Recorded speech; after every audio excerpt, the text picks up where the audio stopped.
Thus saith the Lord God, Behold, I will lift up mine hands to the Gentiles, and set up my standard to the people, and they shall bring thy sons in their arms, and thy daughters shall be carried upon their shoulders. The king shall be thy nursing fathers, and their queens thy nursing mothers. They shall bow down to thee with their face toward the earth, and lick up the dust of thy feet. And thou shalt know that I am the Lord, for they shall not be ashamed that wait for me. Not afraid to be taken from the mighty, or the lawful captive delivered. But thus saith the Lord, even the captives of the mighty shall be taken away, and the prey of the terrible shall be delivered. For I will contend with him that contendeth with thee, and I will save thy children. Sabay-sabay. And I will feed them that oppress thee with their own flesh, and they shall be drunken with their own blood. As this is mine, and all flesh shall know that I, the Lord, am thy Savior, and thy Redeemer, the mighty one of Jacob. Let's pray. Lord, maraming salamat sa iyong mga salita. We pray kayo po magpala. Kayo po ang maghanda sa aming mga puso't isipan, Panginoon. Turuan ng bawat isa. Napagandang mensahe ngayong gabi. I pray also yung mga bagay na hindi ko yung kalugod-lugod pa. Even sa dress code, Panginoon. Yung mga bagay na yan. Pray namin yung mga nangihina.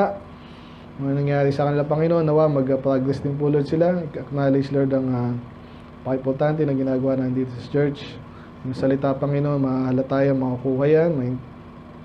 Pag sila po at kami po ay lumalapit sa inyo, mag-manifest yan. So the same is the opposite, Panginoon. Pag wala kaming gana sa inyo, of course, ganun din. Makikita yan sa aming attendance, sa aming hindi kami masaya minsan sa gawain, hindi kami natututo, hindi kami nag-progress. So I pray the opposite is to sa amin, Panginoon. Makita rin sa amin yung maturity na dapat meron kami, Panginoon. So gamitin nyo lamang yung mga salita nyo, Lord, yung lingkod. Pinag-aaralan namin dito, Lord, makasapat, Panginoon, sa pangailangan, even sa panahon namin na napakaraming challenge, maraming kaaway, kalaban, kaagaw, Panginoon, sa inyong atensyon. I pray na tulungan niyo pong bawat isa. Kailangan po, Lord, kayo malulati. In Jesus' name we pray. Amen. Hindi ko pala na-update to, no? So, review lang natin yung good evening po sa lahat. Good evening po. Okay pa ba kayo dyan? Tulog na naman, ha? Labanan natin. So, sino nakakalala last week? Ano yung title? Kita nyo na, wala. No peace to the wicked and the unrighteous. Warning to the obstinate. No? And then, before that, given to pleasure, dwellest carelessly, none shall save thee. And then, before that, declaring the end from the beginning, remember who God is. So, para naalala nyo natin, no? So, malapit na tayong matapos. Actually, ilang chapter ang Isaiah? 66.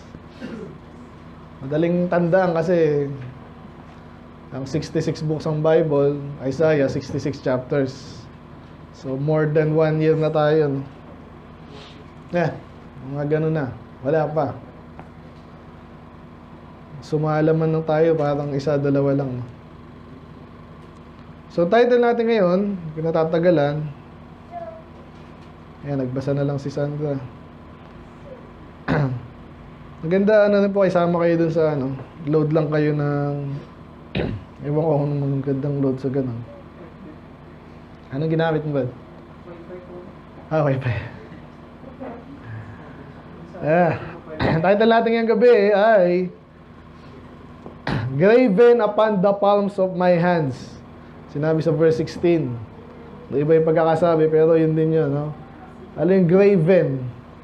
Hindi laging masama yun. Pag graven image, sama yun. Pero pag grave, ibig sabihin, parang inukit. Di ba? So, ganyan nga kayo. Sinong nakaukit dyan? Ha? Karamihan, pareho naman tayo yan, eh. Kay Peter pala, naghiwalay, ano? Naghiwalay. Yung iba, naghiwalay yun dito, eh. So, mamaya, ma-tackle natin yan. Yung sabihin ng title natin, ha. Yung subtitle natin, God's Unchanging Covenant to His People or Children. Hindi nagbabago ang covenant ng Diyos. Eh, Pastor, ano sabi ng iba? Sabi mo, sabi nila, dati Israel, ngayon, ano na ba? Kristyano na. O, di nagbago. Hindi nagbago ang Diyos. Yung tao nagbago. Kaya, nailipat. At hindi pa nga rin nagbago dito. Sa chapter na to, ang dami natin makikita reference doon. So, hindi ang Diyos na nagbago, hindi ang Diyos na nagkamali, nagkasala, at nagbago dahil mali siya. Hindi. Okay? So, makikita natin. Kaya actually, gusto kong palitan to, hindi ko pala napalitan, no? Pero pwede na rin to. Pwedeng palit dyan sa people or children yung sinabi dito kanina, the preserve. The preserve. Alam niyo yung preserve? Anong alam niyo pinipreserve? Pagkain madalas, di ba? So, pag preserve yan, kunwari, 2025, January, 2028, pag binuksan mo yan, kung maayos yung pagkaka-preserve, ganun pa rin ang lasa nung araw na yun ay kaya nga preserve eh. So sa Bible, madalas binanggit yan. Either pinotektahan o kung ano yung dati mo state na safe. Ayun yun. Okay? Ulitin ko, graven upon the palms of my hands. Subtitle, God's Unchanging Covenant to His People, Children, or the Preserved. Okay.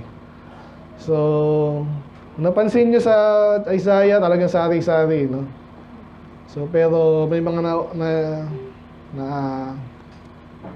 ulit na tema, including na nga ito.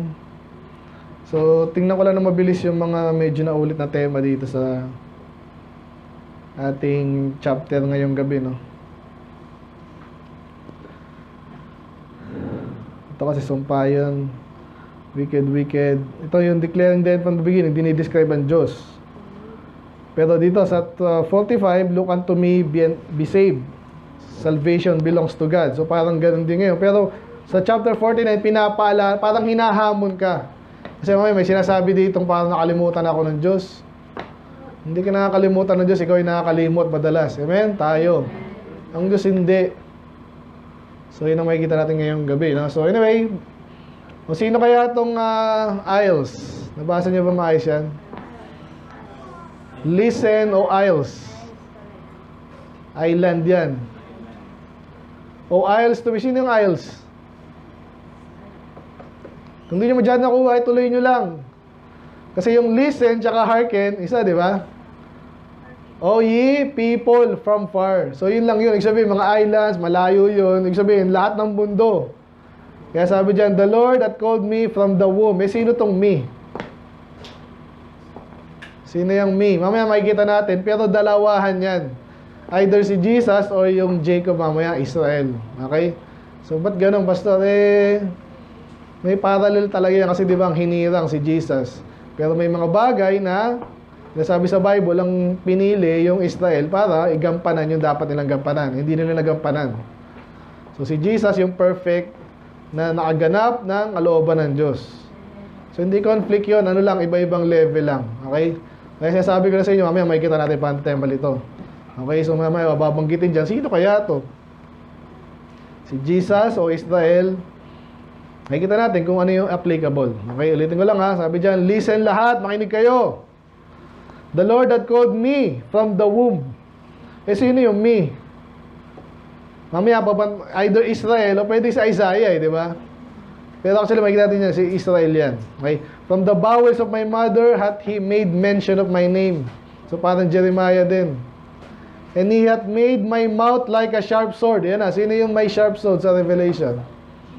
Di ba? Alpha and Omega, yung kanyang mata, may apoy, yung kanyang bibig, mayroong sword.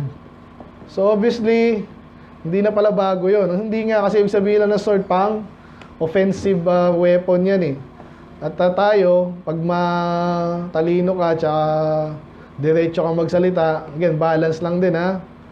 Ibig sabihin, pag diretso ka kasi, talagang hagip. Diba? Parang ating Revelation. Hebrews 4:12, diba?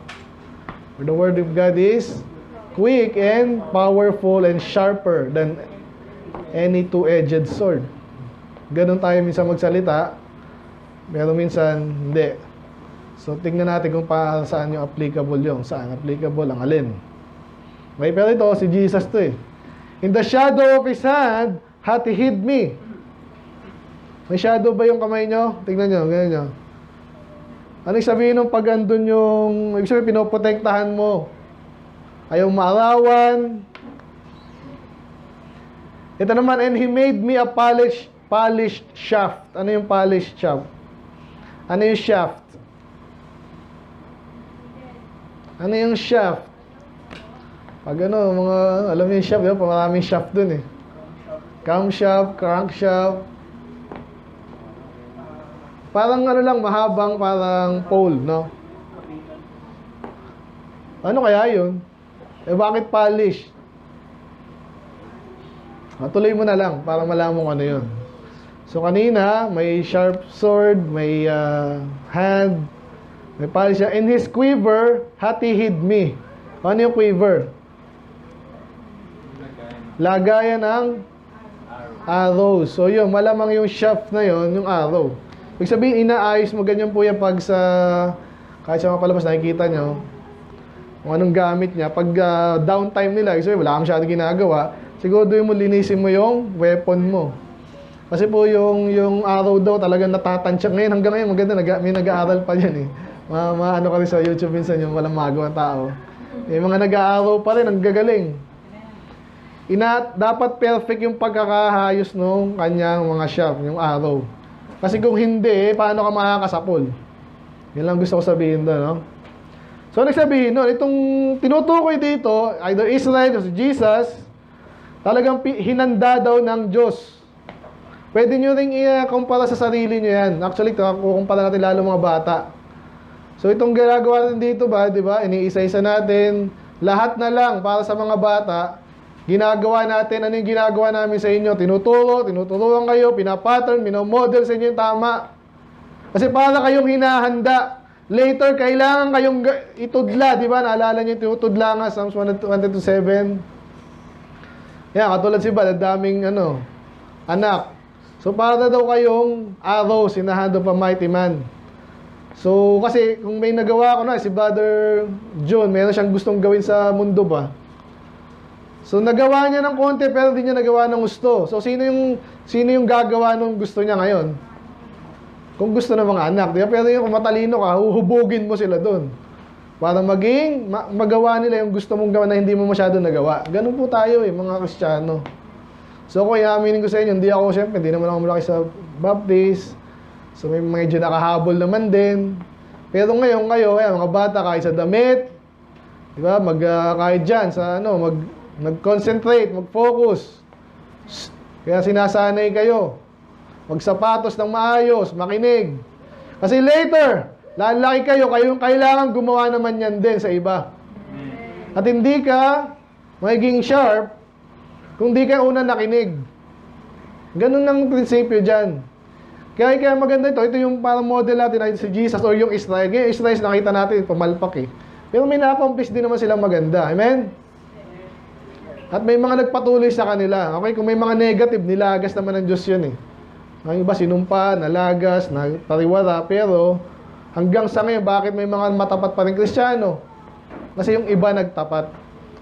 Amen? Nakukuha nyo na yung idea. Hanggang matapos, ganun yung idea natin. Hinahanda tayo, later, mayroon tayong dapat i-accomplish, dapat magawa natin yon.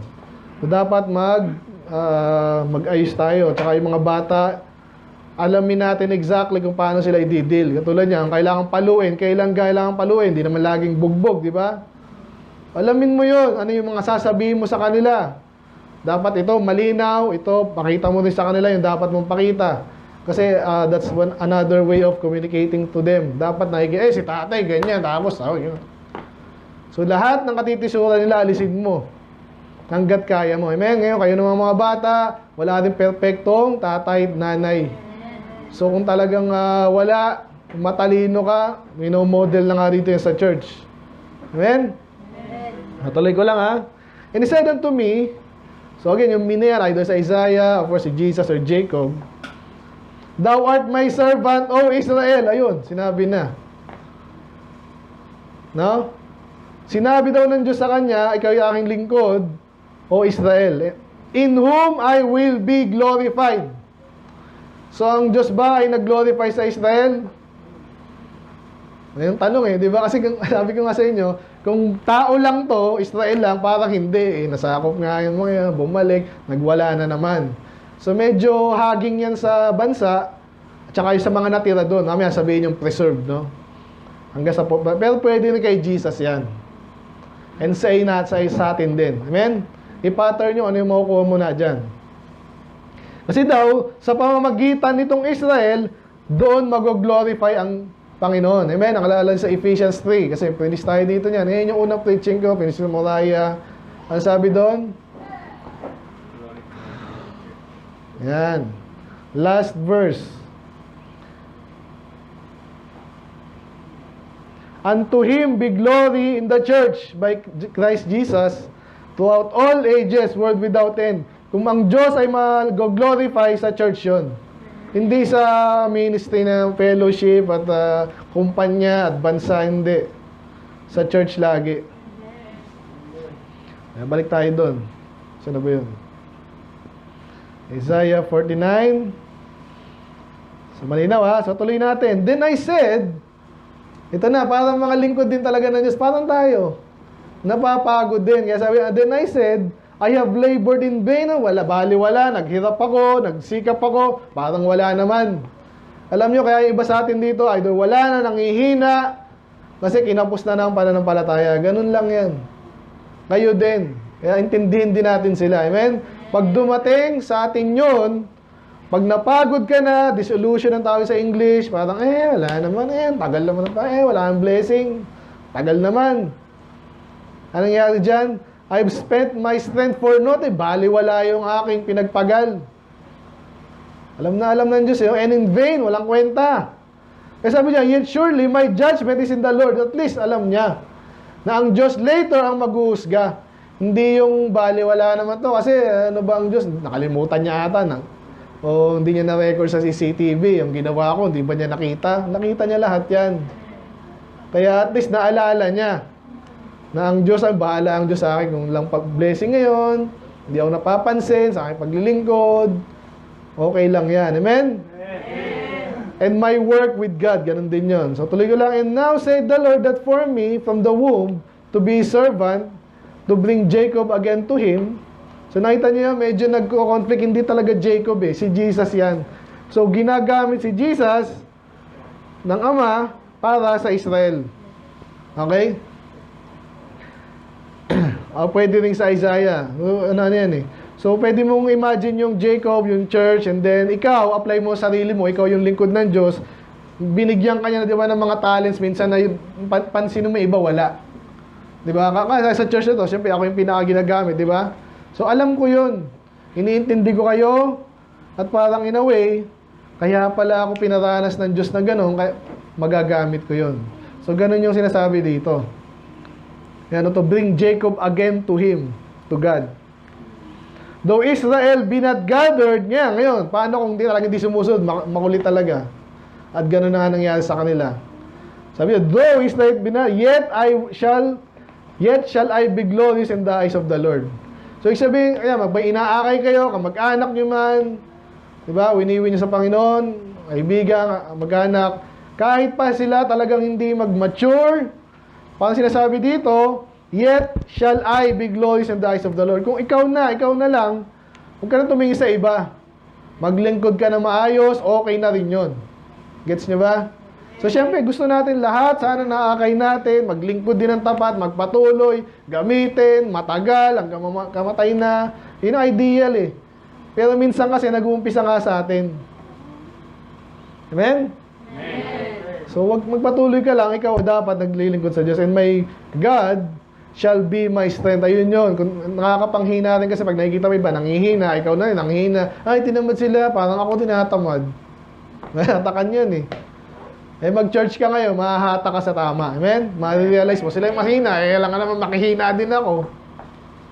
So, hindi tama yan. Tuloy ko lang, and he said, it is a light thing that thou shouldest be my servant to raise up the tribes of Jacob and to restore the preserve of Israel. Ito na nga. Yung sinasabing down na naman dyan, I believe nga si Jesus. Or ikaw na naglilingkod, nakikita mo iba, mahina. Sabi niya, magaan lang ba yun? Baliwala ba yun? O ordinaryong trabaho lang ba yun, di ba? Kaya iba minsan, pastor, ikaw, salita ka salita, tapos yan lang ginawa mo eh. Akala mo lang yun. Doon minsan, masakit yun. Pero, trabaho din to eh. Amen? Napakatinding trabaho nga actually.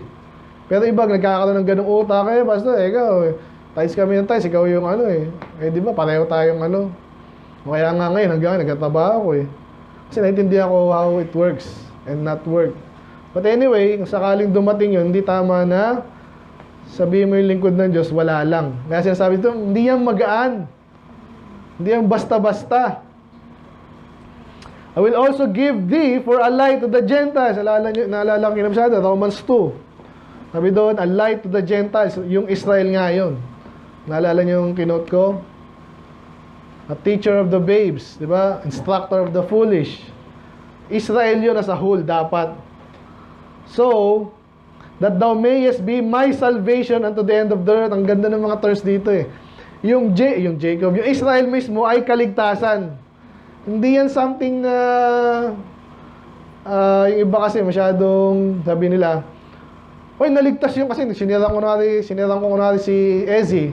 Naligtas ngayon si Ezzy. Nung sinirang ko siya, naligtas siya. So, sino nagligtas sa kanya? Ha? In a way, ang Panginoon, later yun. Pero in a way, ako, di ba? Oh, hindi naman ikaw tagapagligtas. Eh, kung hindi ko winin yun, di naligtas yun eh, naligtas. O, sino nagligtas? Ginamit ako ng Diyos. So, parang ako yung nagligtas. Amen? Hindi na kalito yan. Yung kaligtasan ng Diyos later ang magliligtas. Pero ginagamit tayo. Di naligtas siya dahil sa akin. At dito naman, si Jesus talaga yung tagapagligtas. Kaya kasi tinaas siya ni Simeon, di ba? Naalala niyo yun, nung baby siya. I have seen the salvation of the Lord. Ha? Hindi pa naman tayo naligtas. Di pa naman siya namatay ha. Pero tinitingnan lang pala si Jesus. Siya nga yung magliligtas eh. E di siya rin yung kaligtasan. Malinaw? Dito naman, sino yung kaligtasan? Israel, di ba? Hindi.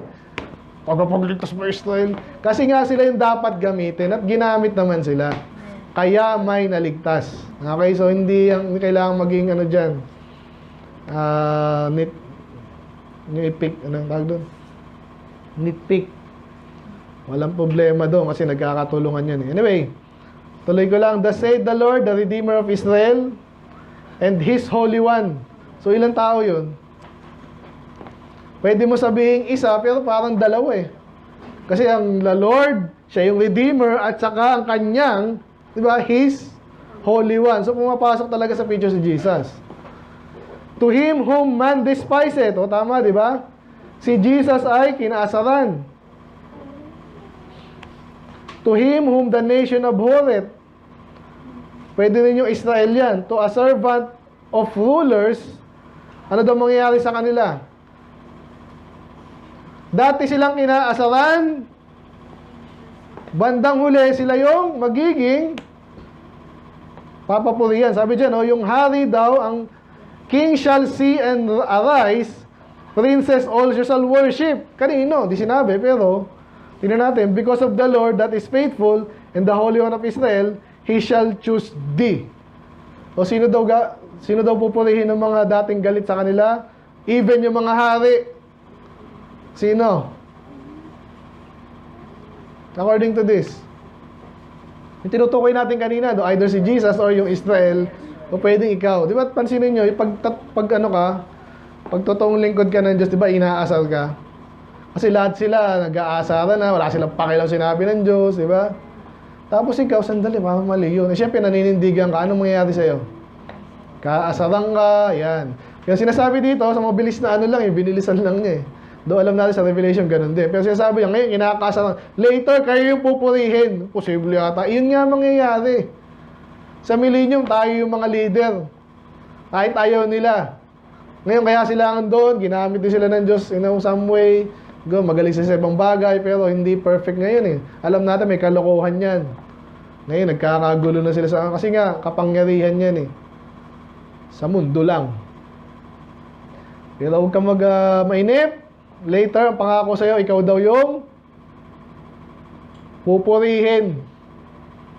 Sino dito ano, naasar na sa mga ano, yung laging kayo inaasar? Siguro karamihan sa atin dito, ikaw ba? Ito, bully kasi ito. May nabubully ba sa'yo? Wala, kita nyo na. Ikaw, Jana. Wala din. Ha? Ayaw mo lang aminin. Mukha kasi ano to eh, bully din.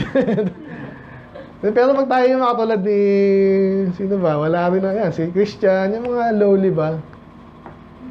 Diba? Parang ako, yan, ganyan. Pag sa opisina minsan, kahit saan. Pag ikaw yung ayaw mong ano, halataan nila yun, hindi ka tumatawa sa bastos, hindi ka nakipagbulahan sa kanila, halataan nila yun. Asar sila, ikaw nga asar pagtutulungan ka pa, kung kaya nila. Sana hindi nila tayo kayanin, amen? Yes. Pero later, lalong hindi na. Hindi pa tapos to, tingnan nyo.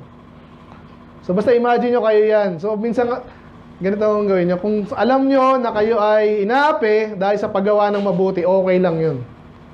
Basta alam nyo ginaapi kayo, parang 1 Peter din, sabi doon. If any of you suffer as a Christian, ano sabi doon? Okay ka, di ba? Kasi habang ginagawa mo yung tama, sa kakainapi, okay yun. Kung di kayo naniniwala, isa pa to. Sabi dito, thus saith the Lord, in acceptable time have I heard thee. Ito pa yung kinote sa Hebrews. In a day of salvation, kasi nga ang kalagayan nila dito, again, sa time na Isaiah, context again tayo, sila yung underdog, di ba? Muntikan nga silang maubos. Yung Israel, naubos na. Yung Judah, na-preserve naman, di ba? Pero sabihin, alam nila yun, may mga makapangyarihang bansa. Kaya sinasabi dito, ililigtas ka ng Diyos. Amen? At kahit ngayon, minsan may mga pagkakataon na ramdam natin yan eh. Itong January nga, nagpayabangan na naman yung mga malalaking ano, di ba? Kasi mga Baptist nakikisama yun.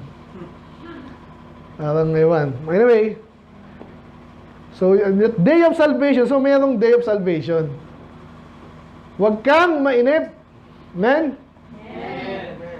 Tinulungan ka, I will preserve thee and give thee for a covenant of the people. O yan, parang, again, papaling ulit kay Jesus, di ba? Tama nga naman, pag naging Kristiyano ka, ligtas ka, at siya, Jesus, yung binigay para sa atin, para ngayon, magkaroon tayo ng tamang covenant sa Diyos. Kung alam nyo yung Old Covenant, Old Testament lang yon, again, parang sa mga Hudyo yun eh. Pero later, in-extend sa Gentiles, which is again, originally, gano'n naman talaga. To establish the earth, na damay pang earth, and cause to inherit the desolate heritage. So, sa pool po hanggang Revelation. Itong mundo na to, kaya huwag tayo maiinggit. Kasi pag nakating yan, iglesia ni Manala, talagang palaki yan na naman eh. Ayabangan. Catholic na tapos na yun sa kanila, di ba? Bigla nagbalita. Ito nga pala yung kay Pope dati. Talagang payabangan na lang eh. Nahalata nyo ba? Bahala kayo dyan, payabangan lang kayo dyan. Amen? Ganun tayo dapat. Kasi alam na natin yung kwento eh. Yung mga Kristiyano later, yung mga ruler, and then, patay lahat sila sa impyerno, and then, tayo magmamana ng buong earth. New heaven and new earth, mas maganda pa. Kaya sabi dyan, to establish the earth and cause to inherit the desolate. Bakit desolate? Kasi nga inubos eh. Actually, kung babasahin mo lang dito, hindi mo maintindihan eh. Pero kung alam mo na yung Revelation, uubusin, susunugin, and then, i-restore. So, hindi tayo lugi, di ba? By the way, yung LA daw pala, yung fire doon, kaya daw sinusunog yun. Tatayuan daw nung anong, ano yun. Balitaan niyo ba yun? Hindi. Parang ginawa sa Hawaii. Ewan ko, conspiracy theory, bahala kayo, nasa inyo na. Pero parang nag-a-align eh. Bibilin ngayon ng mayayaman yun.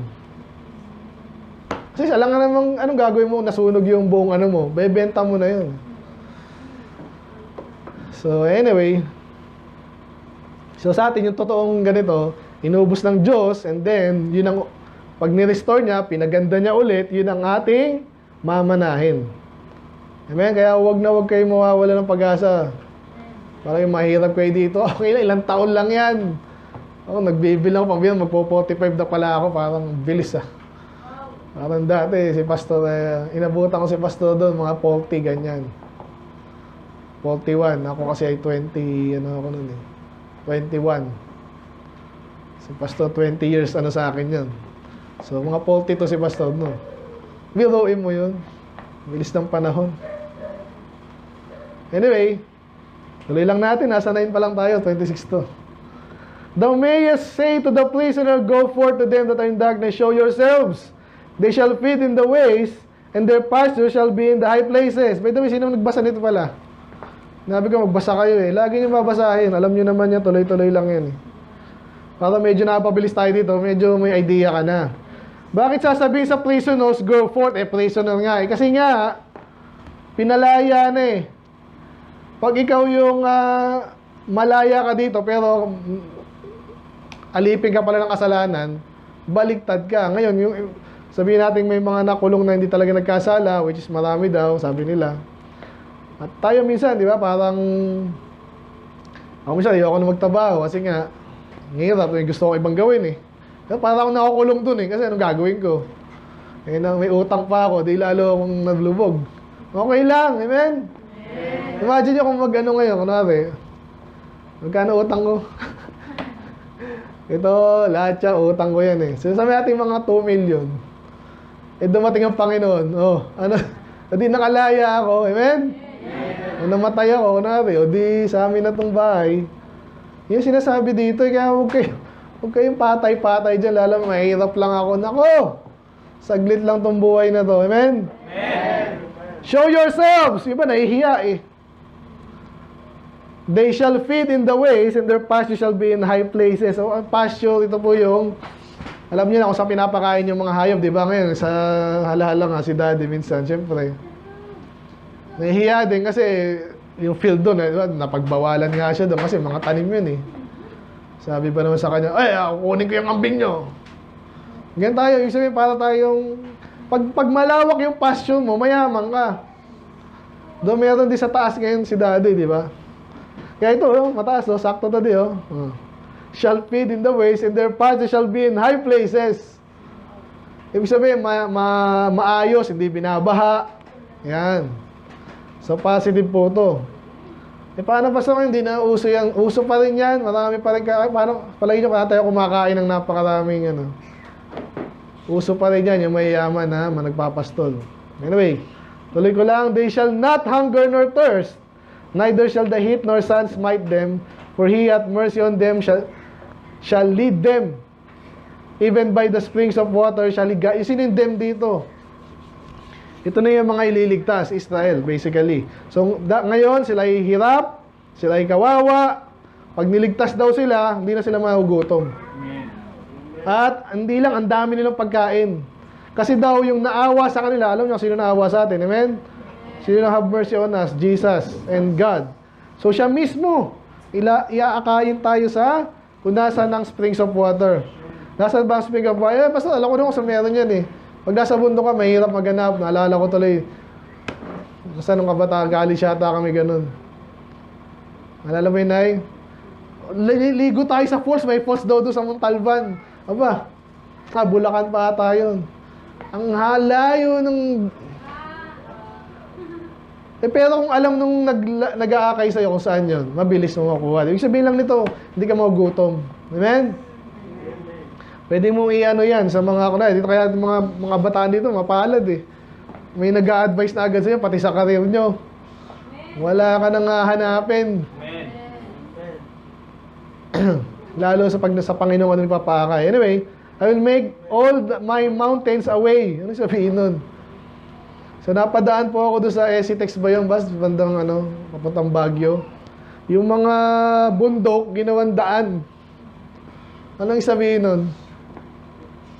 Kasi yung dating mahirap lakaran, accessible na. Bayad ka nga lang, pero sarap kasi dire-diretso, ang bilis. Ang Diyos daw gagawa ng ganun. Ibig sabihin, minsan may mga hirap pa sa'yo. Ako, mahirap lang ako. Imposible magkaroon ako ng... Ano man yan. Hindi imposible yan. Pag ang Diyos ang gumawa. Amen? And my highways. Hindi lang way, highway. Alala nyo last time sa Isaiah din yun, yung highway. Pero ang doon, yung mga Egyptian, tsaka yung nalala nyo yun. Ibig sabihin nito, yung daan nga, nagpapahiwatig yan, o Ano yung nire-represent ng highway? Kaunlaran. Ganun yun kasi pag maraming highway, malaki highway, makakadaan yung dumaan, magkakaroon ng traffic. Hindi traffic na ano, ibig sabihin. Traffic din ang tawag sa Bible ng exchange or trade, no? So, it shall be exalted, ibig sabihin talagang wow. Anong alam niyong highway na wow?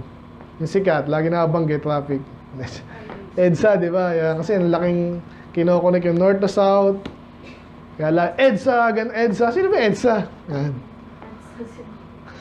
Ibig sabihin, pag ang Diyos ang gumawa, parang sa panahon natin yung Christianity yan eh. Ginagaya, pero hindi nila may tatanggi yun, ha? Christianity na influence yung mundo at sa maganda. Amen? So, ang Diyos ang gumawa nun. So, bilis ko dito, no? Sana nakukuha nyo.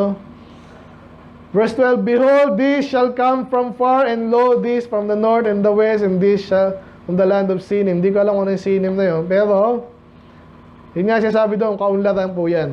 Dahil may highway, madaling dumaan, at mag-traffic at maumunlad. So ito na.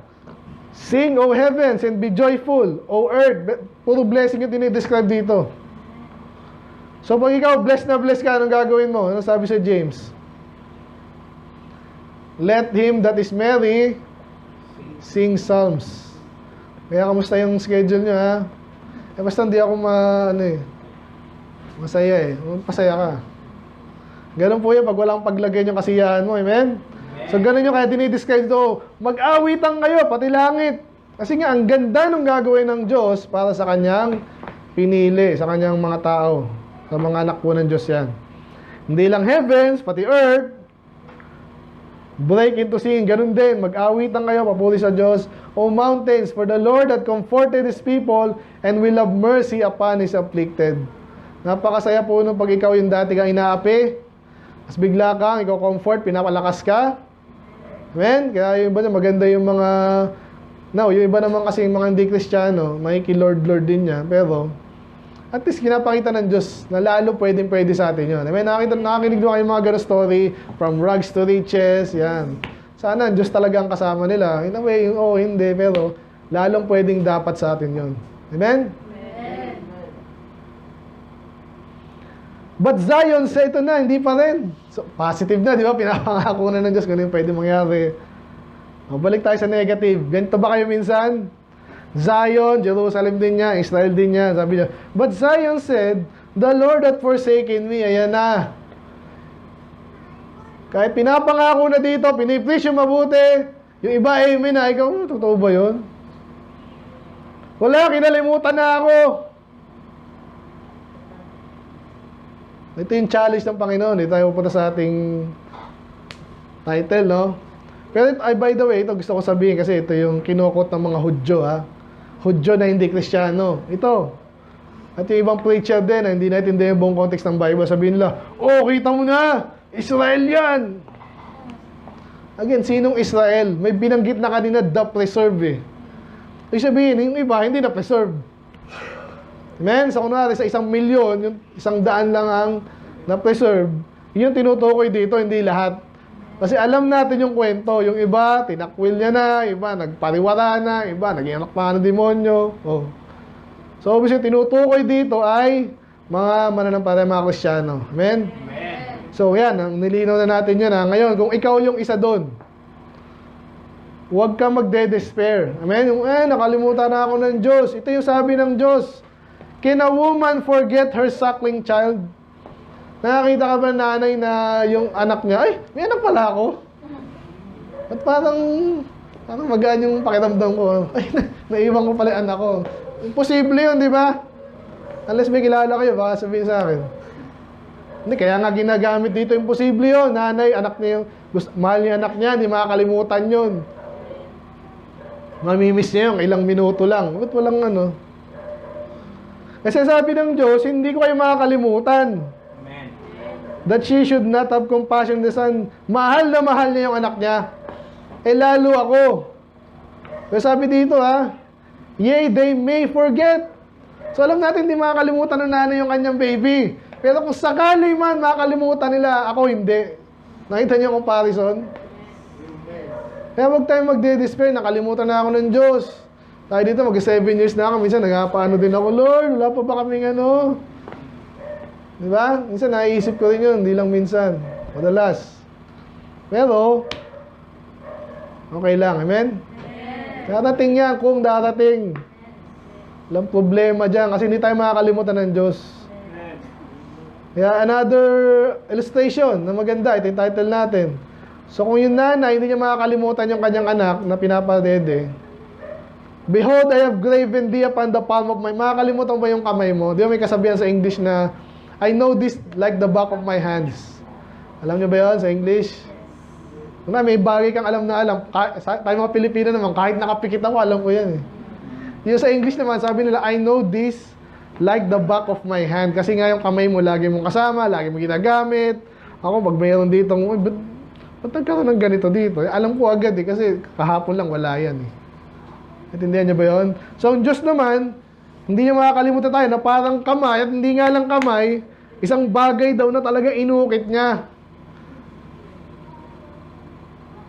So, hindi tayo makakalimutan, and thy walls are continually before me. Ano yung walls?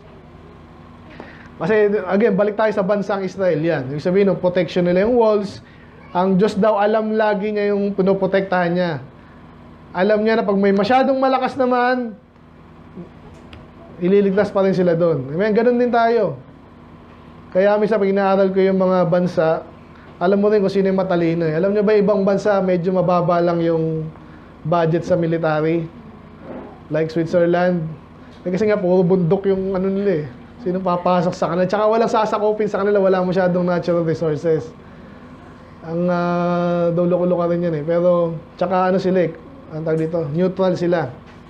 Anyway, alam nila yon. So, bakit ka gagastos ng masyado? Amen? Iba naman, may mga foreign policy, may mga kasunduan. But anyway, ang Diyos, alam niya na poprotektahan tayo ng Diyos. Kaya tayo, kunwari, yan, pag nagtatights ka, di ba, minsan, dali, kailangan ko yun ah. Di ba? Bakit ko bibigay yun? O, bakit? Kasi titiwala ka, papalitan ng Diyos yan. So, protection, di ka niya paghihirapin, I mean. Hindi niya gugutumin. Naglilingkod sa Diyos, nabalitaan, no? Headline, lingkod ng Diyos, namatay sa gutom. Nakita na ba kayo ng ganon? Marami, tumataba, di ba? Tuloy ko lang, thy children shall make haste. Thy destroyers and they that made thee waste shall go forth of thee. Anong sabihin nun? Yung mga dati raw hinakatakutan nyo, ano daw? Sila na yung lalayo. Kasi nga, pag protektado ka ng Diyos eh. Ito na, dagdagan nyo na.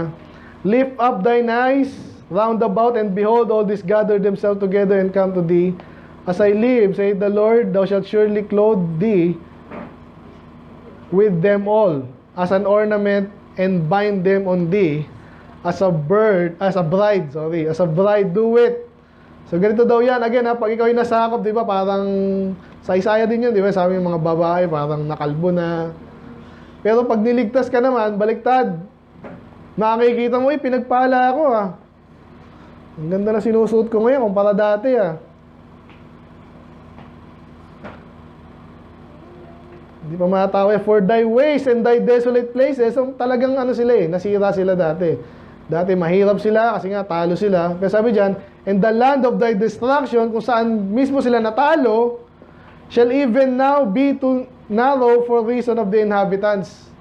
Tindihan nyo ba yan? Ang bilis kasi ng kwento dito. Isabihin lang, ganito yan. Pag ikaw nasa ako, parang wala kang paglagyan. Kasi pag sinakop ngayon, sa buong San Mateo, sinakop lang ng isa-dalawang pamilya. O sa kanila na lahat yun, saan ka magsisiksikan ka sa maliit na lugar. Yun sinasabi doon. Pero sabi dito, hindi. Later, ang tawag dito, even now to narrow by the reason. It means, dadami yung mga nakatira. Eh di ba pinatay na? Eh pag pinagpala ka ulit, paparamihin ulit kayo. Makikita natin yan. And they that swallowed thee up shall be far away. Yung mga nanakop sa'yo, malayo na. Tuloy ko lang. The children which thou shalt have after thou hast lost the other. Okay? So nakita nyo yung past daw nila, namatayan sila ng anak. Ang lungkot nun, di ba? Pero sabi dyan, okay lang yan. Magkakaroon ka pa ng marami. Shall say again in thine ears, the place is too straight for me. Give me place that I may dwell. Ang sikip, ba't mo nasabihin ang sikip ng bahay? Kasi ang dami nyo. Amen? That then shalt thou say in thine heart, who hath begotten this? Teka, dati mag-isa na ako ah. Ganun nangyari sa Israel eh. Pag nasakop ka, patay yung asawa mo, patay anak mo. Yan lungkot, di ba? Eh paano pag ni-restore ng Diyos yun? Ay daw pinalitan ng ibang anak, di ba? Eh ang dami daw, sabi, saan ang galing to? Parang sinasabi dito, mabibigla ka na lang sa blessing ng Diyos. Amen? Saan ang galing to? Di ba nawala yung mga anak ko? Who had brought thee up? Uy, sino ba? Ikaw lang yun. Pero yung sinasabi kasi nga dito, parang sa dami ng blessing na siya, magtataka ka na. Nakukuha nyo ba? Amen. So, dinidescribe ng Diyos kung paano pag siya ang nagpala sa'yo, yung parang di ka maniniwala sa ganda. Amen? Lapit na. Thus saith the Lord God, behold, I will lift up mine hands to the Gentiles, and set up my standard to the people, and they shall bring thy sons in their arms, and thy daughter shall be carried upon their shoulders. Anong sabihin nun? Yung mga dating nanakop daw, yung mga anak nyo ay dadali nila sa kanyang shoulder. Anong sabihin nun? Masasakop nyo sila. So dati, ayaw nila sila, pinapatay ka ngayon, tinataas na nila ang anak mo. Ibig sabihin, lalo ka na. Naintindihan nyo ba yun? Ito pa, kung di ko naiintindihan yan, ito pa rin yun sa 23. And kings shall be thy nursing fathers. Ano yung nursing? Sino dito yung inaalaga ka? Oh, sir, gusto niya ng kape. Oh, gutom ka pa. Oh, ito pa. Ganun yung nurse, di ba? Anong kailangan mo? May masakit ba? Oh, ito pa rin gamot. Diba? Mga hari daw yung maglilingkod sa'yo. Anong klase yun? Sabihin kayo, hari ng hari. Parang ganun. Nangyari ba yan? Ngayon, parang nangyayari sa ibang bansa yan, di ba? Kaya tayo mga Pilipino, kawawa tayo eh. Napasweldo lang tayo, saan ba nanggaling yung pera nila? Well, pinanggalingan nyo, kaya yung mga Amerikano parang tagapaglingkod tayo. Amen? Wala problema dyan, later sila yung mga hindi mananampalataya. And queens, thy nursing mothers, they shall bow. Ito malitindi. Hindi lang basta-basta to. Sabi dito, sino may kinakasaran dito? Babanggit tayo ni Pastor to na ang pangarap daw niya, yung mga Amerikano daw magugas ng puwet natin eh, sabi niya. Oo, magkatotoo yun. Posible, siguro. Kasi sabi dito, thou shall bow down to thee with their face toward the earth and lick up the dust of thy feet. Talagang paglilingkuran ko, sir, madumihan o. Linisan ko ngayon po. OA naman to. Hindi ka nakakita, may mga ganyan po. Lalo po yung talagang pag makapangyarihan. So again, huwag natin i-desire yung para lang gumante. Okay? Sana. Pero yun exactly mangyayari. Yun ang mangyayari talaga. At kaya maglingkod na kayo ngayon. Amen? Amen. Ngayon yung mainggit. Kunwari, nilalait nyo. Kunwari si, si Christian, nilalait nyo ngayon. Kasi, naman, di ba? Si DM, nilalait si Christian. Eh, nagtapat si Christian ang gusto. Si DM, di masyado. Pag millennium na, si Christian ngayon yung andun, no? Hoy, DM! Nangyayari yan.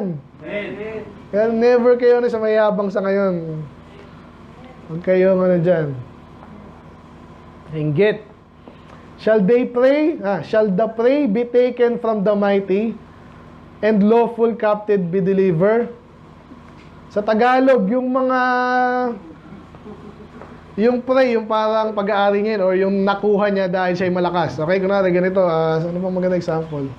Tatawa ka, alam nyo ba yung mga sa British daw, andun minsan yung mga kayamanan ng Egypt. Kasi sila yung nakasakop doon, di ba? Pag-aralan niya, andun yun. Bakit nasa kanila yung ganyan? Eh, nasakop nila. Hindi nyo naman kailangan yun. Nasakop kayo. Dinala doon. British Museum. So anyway, gusto sabihin yan. So kunwari lang gusto mo makuha ulit yun, ikaw Africa ka o Egypt ka, makukuha mo ba yun? Imposible. anong gagawin mo? Kaya nga nila nakuha yun eh, makapangyarihan sila. Pero sinasabi ng Diyos, pwede yun.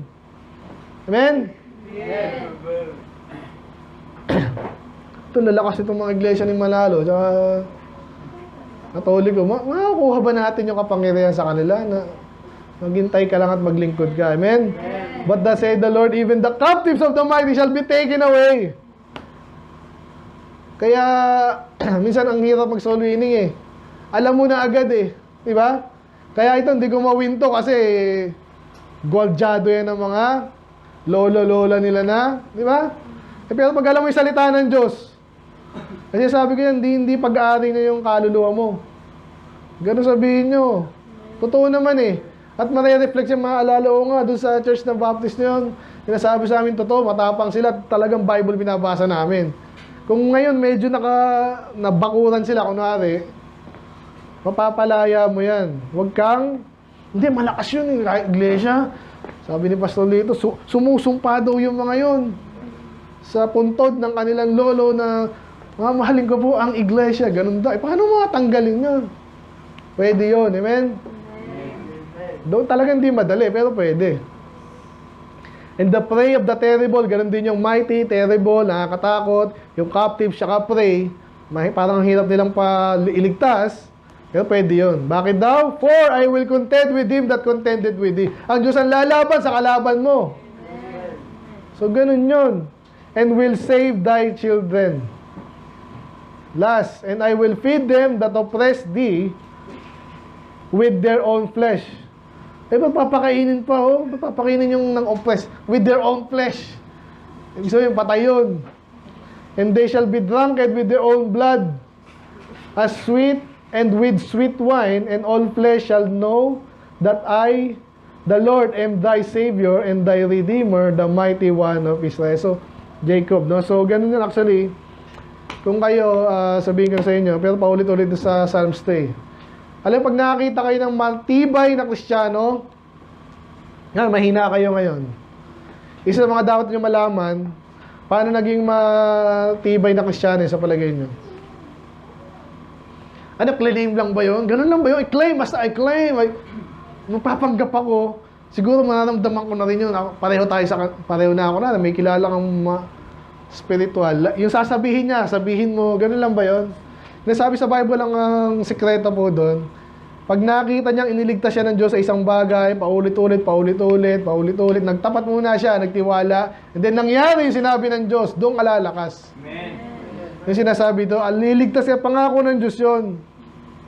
Tapos lalo na yung mga nang-oppress sa'yo, makikita mo yung nang-oppress, binubuli ka ngayon. Tapos later, nakita mo, dahil pinagpala ka ng Diyos, di ba? Sino ba malalaki sa school? Di ako nung lalait ha. Lagi sinasabi sa inyo, sinasabi ko lang para matutunan nyo. Kunwari, yung mga bully dati sa amin. Sabagay, mayaman yung mga bully din sa amin. Pero kunwari lang, after how many years, ikaw, pastor ka, pinagpala ka pa. Tapos sila, loko-loko. Mahihiya sa'yo yun. Amen? Amen. Or sabi, palababawi na lang natin ha. Pababawi natin muna ha. Para maintindihan ng mga bata. For example lang, yun ang bubuli sa'yo. Sino may namubuli dito? Ikaw ata nang bubuli o ikaw binubuli. Yan. Binubuli ka sa school, kung saan man yan. Mas bandang huli, ikaw na yung, Rain, ikaw ba yan? Rain, pasensya mo na yung ginawa ko sa'yo dati. Huwag lang kalaman. Kasi takot na sa'yo, kasi ikaw na yun. Either mayaman ka na or siya, sell mom, sell. Totoo yun, nangyayari yun.